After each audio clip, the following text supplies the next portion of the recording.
Ears. We are Ears. Hello students, good morning. कैसे हैं आप लोग? मैं हूं सचिन और एक बार फिर से आप सभी का स्वागत करता हूं हमारे यूट्यूब चैनल ESZ एकेडमी पे। तो आज हम आपके लिए लेकर के आ गए हैं ट्रिकी नेटवर्क थ्योरी का लेक्चर नंबर 17।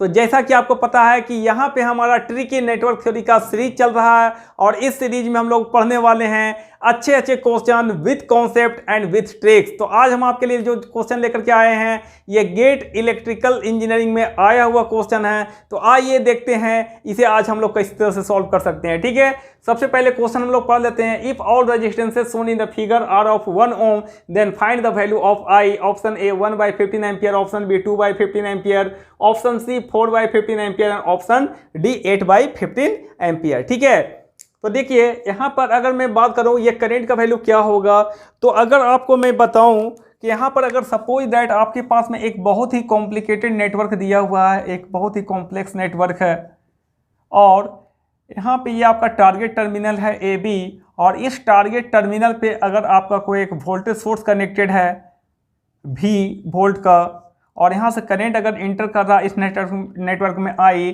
तो अब बताइए यहाँ से हम लोग RAB का वैल्यू किस तरह से फाइंड करते थे। तो V/I मेथड से उसी टारगेट टर्मिनल के क्रॉस हम लोग ओम्स लॉ लगाते थे और वहाँ से हम लोग RAB का वैल्यू क्या बोलते थे कि VAB/I का जो रेशियो होगा दैट विल गिव RAB। ठीक है, तो यहाँ पर अगर बताइए अगर मैं बात करूँ कि करंट का वैल्यू क्या होगा, करंट जो इस टर्मिनल से इंटर कर रहा है इस नेटवर्क में, तो I का जो वैल्यू होगा that will be equal to क्या होगा VAB/RAB। ठीक है, तो ये आपका I का वैल्यू होगा। बस इसी कॉन्सेप्ट को हम लोग यूज करने वाले हैं। बहुत ही आसान सा क्वेश्चन आपका आया हुआ है।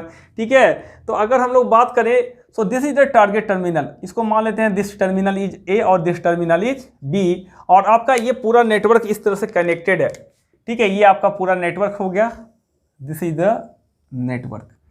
तो अगर मैं बात करूं कि इस नेटवर्क का इस टारगेट टर्मिनल के क्रॉस अगर हम लोग RAB का वैल्यू फाइंड कर लें, ठीक है, तो हमारा काम बन सकता है। क्यों? क्योंकि आपका फिर उस केस में क्या होगा, आपका जो करंट होगा that will be equal to जो करंट इंटर कर रहा है इस नेटवर्क में, ये पूरा आपका नेटवर्क हो गया। तो यहाँ से जो करंट इंटर कर रहा है इस नेटवर्क में उसका वैल्यू क्या होगा, that will be equal to क्या होगा VAB/RAB होगा। ठीक है, RAB हम लोग यहाँ से फाइंड कर लेंगे। ठीक है, और VAB आपका दिया हुआ है कि A और B टर्मिनल के बीच में जो आपका वोल्टेज सोर्स जो कनेक्टेड है दैट इज ऑफ 1 वोल्ट, तो आपका क्या हुआ, दिस इज 1 volt/RAB। ठीक है, इसको मान लेते हैं this is equation number A।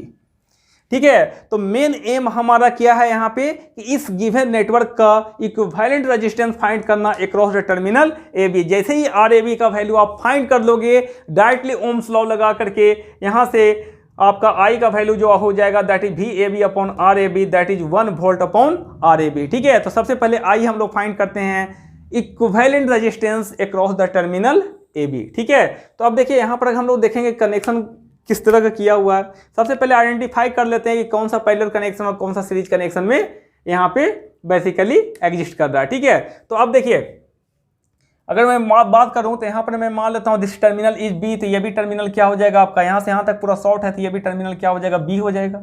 This terminal is B और इसको मान लेते हैं कि यहाँ पर सपोज दैट इस टर्मिनल को मैं मान लेता हूँ C, तो ये भी क्या हो जाएगा C, ये भी क्या हो जाएगा C हो जाएगा। और यहाँ पर मान लेते हैं कि दिस टर्मिनल इज D, तो ये क्या हो जाएगा E और इसको हम लोग फिर मान लेते हैं F और इसको मान लेते हैं G और इसको मान लेते हैं H और इसको मान लेते हैं दिस इज I। ठीक है, अब देखिए यहाँ पर क्या होगा, सबसे पहले अगर हम लोग कनेक्शन को आइडेंटिफाई करें तो सबसे पहले आप देखिए यहाँ से हम लोग स्टार्ट करते हैं।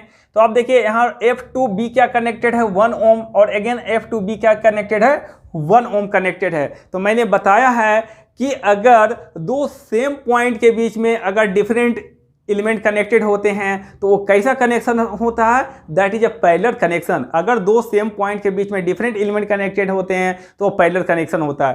ठीक है, तो यहाँ पर बताइए F2B क्या है 1 ohm, अगेन F2B क्या है 1 ohm, तो ये दोनों किस में आ जाएंगे, पैरेलल कनेक्शन में। तो अगर ये पैरेलल कनेक्शन में आ जाएंगे तो 1 ओम और 1 ओम का पैरेलल कनेक्शन में जब होता है, जब आइडेंटिकल रेजिस्टेंसेस पैरेलल में कनेक्टेड होते हैं तो उसका जो इक्विवेलेंट रेजिस्टेंस होता है that will be equal to value by number. ठीक है, तो यहाँ पर आइडेंटिकल रेजिस्टेंस है, वैल्यू कितना है 1 और कितना कनेक्टेड है 1 और 2 रेजिस्टेंस कनेक्टेड है। ठीक है, तो आपका यहाँ पर ये दोनों 1 ओम का कितना हो जाएगा 1/2 हो जाएगा।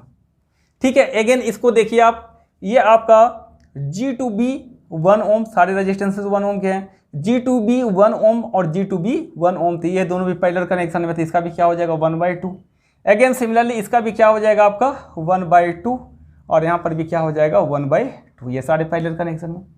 ठीक है, अब एक चीज़ बताइए, ये 1/2 ओम, ये 1/2 ओम, ये 1 ओम के साथ में किस में होगा, सीरीज कनेक्शन में होगा, क्योंकि यहाँ से जो भी करंट फ्लो करेगा पूरे आपका इस पाथ में सेमी करंट फ्लो करेगा। तो ये 1/2 और 1 किस में हो जाएगा, दैट इज सीरीज में। उसी तरह से ये आपका 1 ओम और ये 1/2 ओम किस में हो जाएगा, दैट इज सीरीज कनेक्शन में। तो अब बताइए यहाँ से सिमिलरली जैसा आपका ये आपका ब्रांचेज इस तरह से जो कनेक्टेड हैं सेम टू सेम उसी का कॉपी देखिए नीचे हो रहा है। ठीक है, तो यहाँ पर बताइए अगेन ये 1/2 और 1 किस में हो जाएगा सीरीज में, तो ये दोनों का क्या हो जाएगा आपका 1 + 1/2 3/2। अगेन यहाँ पर आपका 1 + 1/2 ये दोनों किस में आ जाएंगे, ये 1/2 और 1 किस में आ जाएगा सीरीज में, तो ये दोनों का क्या हो जाएगा 3/2 हो जाएगा। ठीक है, उसी तरह से आपका 1 + 1/2 इसका भी क्या हो जाएगा 3/2 हो जाएगा, और फिर अगेन 1/2 और 1 क्या हो जाएगा 3/2 हो जाएगा। ठीक है, तो अब एक चीज़ बताइए, अगर मैं थोड़ा सा इसका मॉडिफाइड फिगर बना लूँ तो आपका क्या होगा। ठीक है, यहाँ से आपका क्या कनेक्टेड है, दिस इज 1 वोल्ट। ठीक है, और यहाँ से आपका क्या है, दिस इज 1 वोल्ट 1 ओम, और यहाँ से करंट कितना फ्लो कर रहा है, दिस इज I, और यहाँ से आपका कनेक्टेड है 1 ओम। और यहाँ पर देखिए ध्यान दीजिए, ये आपका 3/2 और ये आपका आ गया 3/2। ठीक है, अब एक चीज़ ध्यान दीजिए, D2B क्या है, ऊपर आ गया 3/2 और अगेन D2B क्या हो गया, दैट इज 3/2। ठीक है, तो अब यहाँ पर ध्यान दीजिए, यहाँ पर क्या हो जाएगा आपका 3/2 और 3/2 का दो रेजिस्टेंसेस इस तरह से कनेक्टेड है, 3/2 और फिर अगेन यहाँ पर भी आपका 3/2। ठीक है, ये 3/2 और ये टर्मिनल क्या था हमारा, दिस टर्मिनल इज B। ठीक है, उसी तरह से अब बताइए यहाँ से भी क्या होगा, दिस इज C टर्मिनल से अगेन अब नीचे भी क्या है आपका कनेक्टेड है 1 ओम, इस तरह से 1 ओम, और अगेन यहाँ से दो ब्रांचेस निकल रहे हैं। तो यहाँ पर बताइए अगेन क्या होगा 1/2 और +1 कितना आ गया था 3/2 आ गया था, तो ये आपका होगा 3/2। अगेन एक आपका और हो जाएगा 3/2 नीचे वाले का 1/2 + 1 3/2, इस तरह से कनेक्शन हो जाएगा आपका। ठीक है, और this is also connected to P। ठीक है, अब देखिए ये क्वेश्चन बहुत ही आसान हो गया। अब आपका क्या होगा, यहाँ से देखिए आपका ये दोनों रेजिस्टेंसेस आइडेंटिकल है अगेन, और ये दोनों किस में है, पैरेलल में है, तो 3/2 और 3/2 का क्या हो जाएगा 3/4। अगेन 3/2 और 3/2 का क्या हो जाएगा 3/4 हो जाएगा पैरेलल कनेक्शन में। ठीक है, R का क्या होता है R/2, तो 3/2 और 3/2 का क्या हो जाएगा 3/4 हो जाएगा। अगेन 3/4 और ये 1 ओम किस में है, सीरीज कनेक्शन में, ये ओवरऑल 1 ओम के साथ में सीरीज कनेक्शन। अगेन 3/4 1 ओम के साथ में किस में कनेक्टेड है, सीरीज कनेक्शन में। तो ये क्या हो जाएगा यहाँ से 1 + 3/4, तो यहाँ से आ जाएगा 7/4। अगेन ऊपर भी क्या हो जाएगा 1 + 3/4, तो अगेन यहाँ से भी हो जाएगा 7/4। ठीक है, अब ध्यान दीजिए यहाँ पर ये 7/4 और ये 7/4 किस में हो जाएगा, दैट इज पैरेलल कनेक्शन में हो जाएगा, क्योंकि ये टर्मिनल आपका क्या था, दिस टर्मिनल इज C। तो अब बताइए C to B के बीच में क्या कनेक्टेड है, एक 7/4 का रेजिस्टेंस, और आपका C to B अगेन क्या कनेक्टेड है 7/4 ओम का रेजिस्टेंस। तो अगेन ये दोनों 7/4 और 7/4 किस में आ जाएंगे, दैट इज पैरेलल कनेक्शन में आ जाएंगे। तो अब बताइए ये 7/4 और 7/4 का कितना हो जाएगा बताइए, दैट इज 7/8। ठीक है, 7/4 और 7/4 का पैरेलल कनेक्शन। तो यहाँ से देखिए फिर एक मॉडिफाइड फिगर इसका बनाते हैं, दिस इज 1 वोल्ट और यहाँ से क्या कनेक्टेड है, दिस इज 1 ओम का रेजिस्टेंस कनेक्टेड है। अब बताइए यहाँ पर क्या था, दिस इज 7/4 और अगेन ये क्या था, पॉइंट C था, और अगेन एक और रेजिस्टेंस नीचे हो जाएगा, दैट इज 7/4, और ये टर्मिनल क्या है, this is terminal is B। ठीक है, अब देखिए यहाँ से क्या होगा। ठीक है, तो अब एक चीज़ बताइए, यहाँ से क्या था, ये टर्मिनल आपका इस तरह से था, बी कनेक्टेड था, यहाँ से ये टर्मिनल क्या था, ए, और ये टर्मिनल क्या था, बी कनेक्टेड था। अब बताइए इसका equivalent resistance across the terminal A B हम लोग इजीली फाइंड कर सकते हैं अब कि आर ए बी का वैल्यू क्या होगा। अब देखिए यहाँ पर ध्यान दीजिए, ये दोनों रेजिस्टेंसेस क्या हो गया, C to B 7/4 and C to B again 7/4, तो ये दोनों रेजिस्टेंस भी किस में आ गया, पैरेलल में। तो ये दोनों रेजिस्टेंस का ओवरऑल जो पैरेलल कनेक्शन का जो ओवरऑल रेजिस्टेंस होगा कितना होगा, दिस इज 7/8। ठीक है, 7/8 अगेन 7/8 और 1 ओम किस में कनेक्टेड है, सीरीज कनेक्शन में है। 7/8 प्लस 1 कितना हो जाएगा बताइए, दिस इज 1 प्लस 7/8, तो कितना हो जाएगा आपका 8 एलसीएम लिया तो यहाँ से आपका 8 और यहाँ से हो जाएगा 8 प्लस 7 दैट इज 15/8। ठीक है, तो यहाँ से आपका क्या आया, पूरा ओवरऑल रेजिस्टेंस जो निकला है इस नेटवर्क का कितना हो गया, दिस इज 1 वोल्ट, और यहाँ से आपका क्या हो गया, ओवरऑल रेजिस्टेंस आ गया दैट इज 15/8 और यहाँ से करंट कितना फ्लो कर रहा है, दिस इज आई। अब बताइए आई का वैल्यू आप इजीली फाइंड कर सकते हो, तो आई का वैल्यू यहाँ से क्या हो जाएगा, आई इक्वल टू V/R, तो यहाँ से आपका 1 वोल्ट अपॉन आर इक्विवेलेंट आप निकाल चुके हो, that is 15/8 ohm, so that will be equal to क्या होगा, 8/15 ampere is the right answer. ठीक है, तो आपका कौन सा ऑप्शन सही होगा, that is option D. Option D is the right option. ठीक है, आया समझ में। तो चलिए इस क्वेश्चन को आई थिंक आपको समझ में आया होगा। अब हम लोग एक और क्वेश्चन लेते हैं, तो ये है हमारा क्वेश्चन नंबर 2। सबसे पहले क्वेश्चन को हम लोग पढ़ लेते हैं, ये भी गेट इलेक्ट्रिकल में आया हुआ क्वेश्चन है। ठीक है, ये एक अच्छा कॉन्सेप्ट है, इसमें व्हीटस्टोन ब्रिज का एक अच्छा कॉन्सेप्ट आपको देखने को मिलेगा। ठीक है, सबसे पहले क्वेश्चन को पढ़ लेते हैं। All resistances shown in the figure are of R ohm, each the switch is initially opened, then what happens to the lamp intensity if the switch is closed? Initially क्या दिया हुआ है कि स्विच क्या था, ओपन था, अब बाद में उसको क्लोज कर दिया गया, तो लैंप इंटेंसिटी पे क्या इफेक्ट पड़ेगा। ठीक है, option A increases, option B decreases, option C remain same and option D depends upon the value of R. ठीक है, तो आइए इस क्वेश्चन को हम लोग कैसे सॉल्व करते हैं इसे देखते हैं। ठीक है, तो सबसे पहले अगर मैं बात करूं तो एक लैंप आपका कनेक्टेड है, तो अगर ये लैंप कनेक्टेड है तो इसका भी सम रेजिस्टेंस होगा, तो इसके रेजिस्टेंस को मैं मान लेता हूं, सपोज दैट लैंप का जो रेजिस्टेंस है दिस इज RL। ठीक है, ये लैंप का क्या रेजिस्टेंस है, RL है, और यहाँ से जो आपका करंट निकल रहा है इसको मान लेते हैं दिस करंट इज I। ठीक है, इसको हम लोग क्या मान लेते हैं, करंट को I मान लेते हैं। ठीक है, अब एक चीज ध्यान दीजिए, यहाँ पर आपको एक बैलेंस व्हीटस्टोन ब्रिज आपको दिखाई दे रहा होगा। सबसे पहले केस नंबर 1 क्या है हमारा, केस नंबर 1 आपका इनिशियली क्या था, initially when the switch is open, when the switch is open, जब आपका स्विच ओपन था तब क्या होगा, तो ये स्विच जैसे ओपन था तो ये आपका क्या था, this is switch is open. ठीक है, तब क्या होगा, यहाँ पर अगर मैं बात करूँ तो इसको मान लेते हैं this terminal is A, this terminal is B, और इसको मान लेते हैं सी, और इसको मान लेते हैं डी। ठीक है, तो अब एक चीज़ बताइए, अगर मैं बात करूँ ये तो आपका ओपन हो गया, पूरा स्विच ओपन हो गया, तो यहाँ से जो आपका करेंट जो फ्लो करेगा पूरे सर्किट में वो किस पे डिपेंड करेगा, ये पूरा रेजिस्टेंस हम लोग इस नेटवर्क का फाइंड कर लेते हैं। ठीक है, अगर इस नेटवर्क का रेजिस्टेंस फाइंड कर लेंगे, सपोज दैट इसका जो वैल्यू आएगा कुछ सपोज दैट R' आ गया, तो जो नेट करंट फ्लो करेगा इस सर्किट में that will be equal to क्या होगा, 200 अपॉन RL प्लस R'। ठीक है, तो सबसे पहले इसका रेजिस्टेंस हम लोग फाइंड कर लेते हैं कि क्या होगा। तो यहाँ से आपको दिख रहा होगा this is a balance Wheatstone bridge, तो क्या हो जाएगा, दिस इज द रेशियो, अगर हम लोग निकालें ये क्या हो जाएगा आपका रेशियो ऑफ R/R, क्या हो जाएगा R/R इक्वल टू 1। अगेन यहाँ पर भी हम लोग देखें तो ये रेशियो क्या हो जाएगा R/R का 1 हो जाएगा। इसका मतलब क्या हो गया आपका, ये दोनों का रेशियो और ये दोनों का रेशियो सेम हो गया, तो ये बन गया एक बैलेंस व्हीटस्टोन ब्रिज। तो यहाँ से क्या होगा, बैलेंस व्हीटस्टोन ब्रिज क्या कहता हमारा कि अगर आपका ब्रिज बैलेंस है तो जो फिफ्थ रेजिस्टेंस है उसके थ्रू कोई करंट फ्लो नहीं करेगा। ठीक है। तो यहाँ पर आपका जो आर ओम का रेजिस्टेंस, जो फिफ्थ रेजिस्टेंस ये है, ये आपका बैलेंस व्हीटस्टोन ब्रिज हो गया। तो यहाँ से क्या होगा, आपका सी पॉइंट और डी पॉइंट का पोटेंशियल सेम हो जाएगा। तो अगर यहाँ पे अगर आप एक आर्मीटर कनेक्ट करोगे, that will show no deflection, तो यहाँ पर इसका डिफ्लेक्शन कुछ नहीं शो करेगा। इसका मतलब क्या होगा, इस रेजिस्टेंस से कोई करंट फ्लो नहीं कर रहा। तो इसको आप क्या करो, एक ओपन सर्किट से रिप्लेस कर दो। जैसे ये ओपन सर्किट से रिप्लेस हो गया, तब बताइए यहाँ पर क्या हो जाएगा आपका। जैसे ये ओपन सर्किट हो गया तो यहाँ से करंट क्या हो गया, 0 एम्पियर।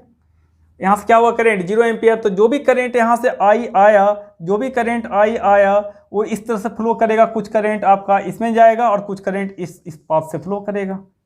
ठीक है। तो अब एक चीज बताइए, ये आर ओम और ये आर ओम किस में हो जाएगा, सीरीज कनेक्शन में। उसी तरह सिमिलरली ये आर और आर किस में हो जाएगा, सीरीज कनेक्शन में। तो अब इस नेटवर्क का ओवरऑल रेजिस्टेंस कितना होगा, तो इसका एक मॉडिफाइड फिगर बना लेते हैं।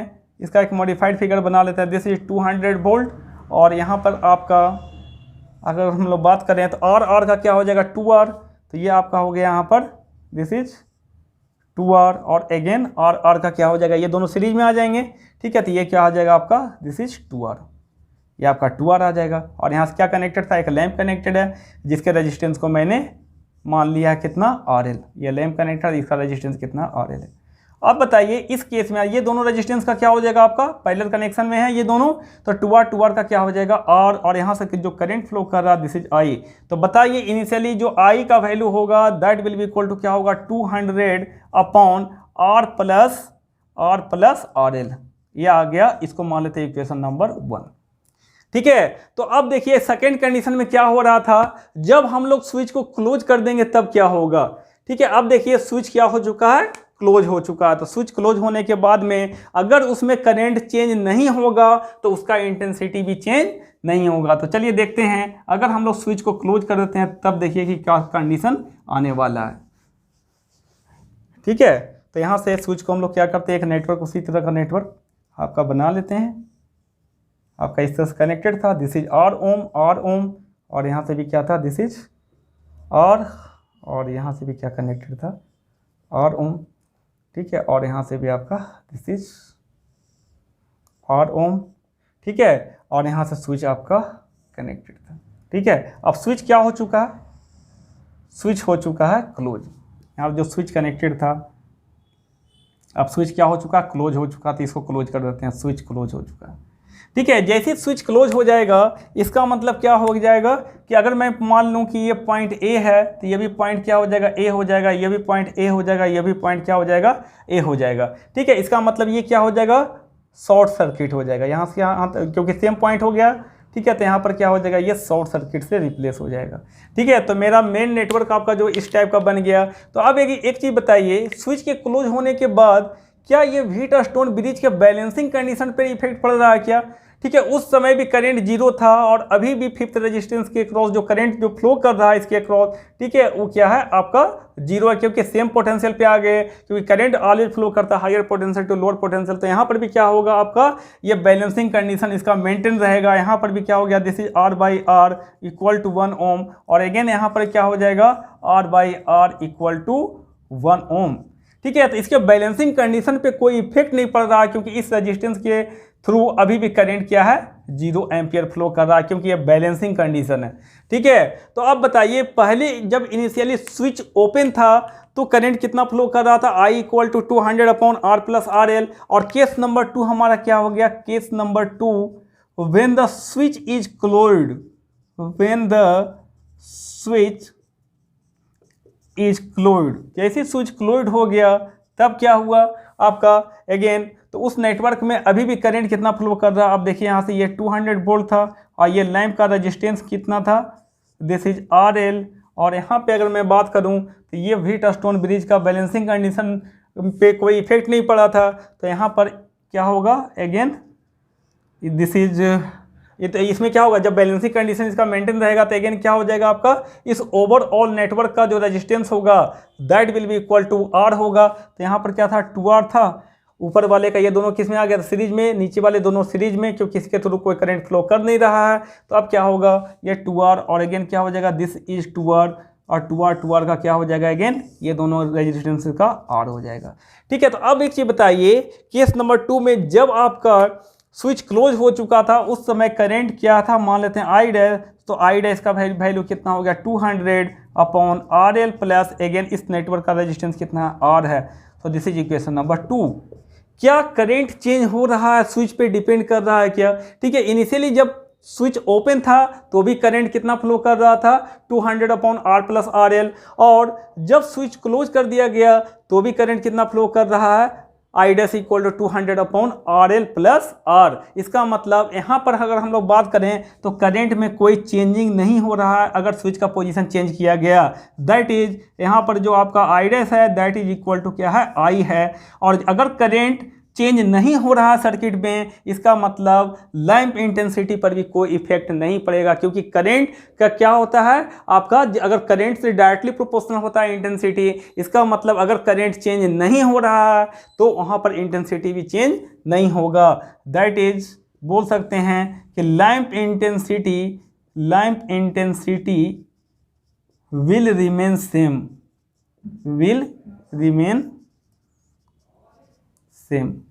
चेंज नहीं होगा, लैंप इंटेंसिटी पे कोई इफेक्ट नहीं पड़ेगा। तो कौन सा ऑप्शन सही होगा आपका? That is remain same, C is the right answer. ठीक है, तो इस टाइप का क्वेश्चन गेट में आते हैं। थोड़ा कॉन्सेप्चुअल क्वेश्चन था, लेकिन अगर आपको व्हीटस्टोन ब्रिज का एक आपका कंडीशन अगर आपको पता है, उसके बारे में कॉन्सेप्ट आपका क्लियर है, तो ये दोनों क्वेश्चन में आपका कुछ था ही नहीं। ठीक है, तो ये क्वेश्चन नंबर 2 और क्वेश्चन नंबर 1 में भी एक अच्छा हम लोग इक्विवेलेंट रेजिस्टेंस से रिलेटेड एक अच्छा कॉन्सेप्ट देखें। गेट में आया हुआ क्वेश्चन था वो क्वेश्चन नंबर 1। तो इस टाइप के क्वेश्चन लेकर के आपके पास में और आते रहेंगे, आपकी सेवा में हाजिर रहेंगे। तो इस लेक्चर में बस इतना ही। अब आपसे मिलते हैं हम लोग नेक्स्ट लेक्चर में, that is tricky network theory के लेक्चर नंबर 18 में। ठीक है, कुछ नए क्वेश्चन लेकर के आएंगे वहाँ पर। ठीक है, तो इस लेक्चर में बस इतना ही। ठीक है, सो अगर ये वीडियो अगर आपको अच्छी लगी हो तो वीडियो को लाइक करें, शेयर करें, साथ में चैनल को सब्सक्राइब कर लें, ताकि हमारे आने वाले हर वीडियो का नोटिफिकेशन आपके पास पहुँचे सबसे पहले। ठीक है, so thank you very much and all the best.